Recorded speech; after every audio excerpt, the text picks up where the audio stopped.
Hi and welcome to Grace Personified. I'm Azelia Elvira and I'm so glad to meet you in our second video.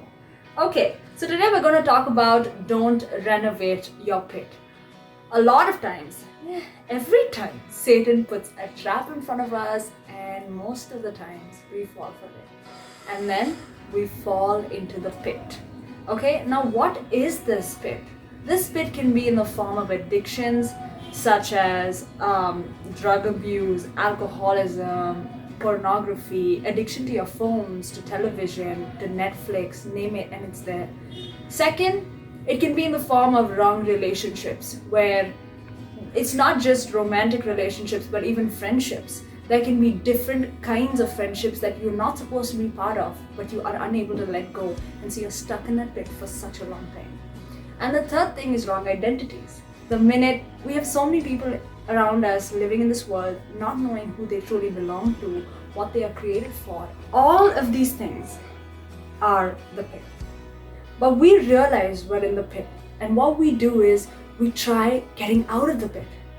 But a lot of times we don't realize that we're just finding alternatives to live inside of the same pit. We renovate it, it feels different, it looks different, but it's the same pit. So, I'm here to tell you, you gotta let go. When you let go of the pit, you will find freedom. Freedom that comes from God. Freedom that you need to go ahead in life. So instead of living in the illusion that we're out of the pit, we should get out of the pit. So how can we do that? It's time to be sensitive to the Holy Spirit, because the Holy Spirit is the only person who can guide you to get out of it. How long will you carry patches of yourself walking around in a world where you know everyone is in the pit? So I want to read to you verses, okay, to back it all up. So verse 1, okay, Ephesians chapter 4 verses 22 to 24. It says, "You were taught with regard to your former ways of life to put off your old self, which is being corrupted by its deceitful desires, to be made new in the attitude of your minds, and to put on the new self, created to be like God in true righteousness and holiness." That leads us to Galatians chapter 5 verse 1, which says, "It is for freedom that Christ has set you free. Stand firm then, and do not let yourselves be burdened again by the yoke of slavery."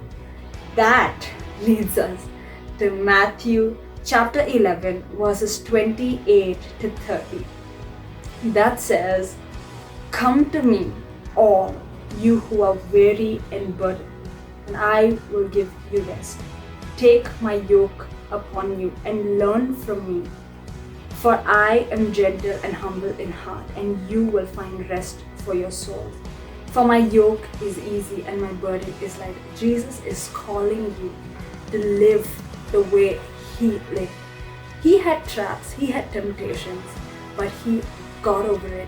He did not allow Satan to even mess with him once. And he has given you his yoke. So let's take his yoke. It's easy, it's light, and let's move ahead. Not renovating of it, but getting out of it and being testimonies to the kingdom of God. I hope you like this video. Thank you so much for being a part of it. See you next week.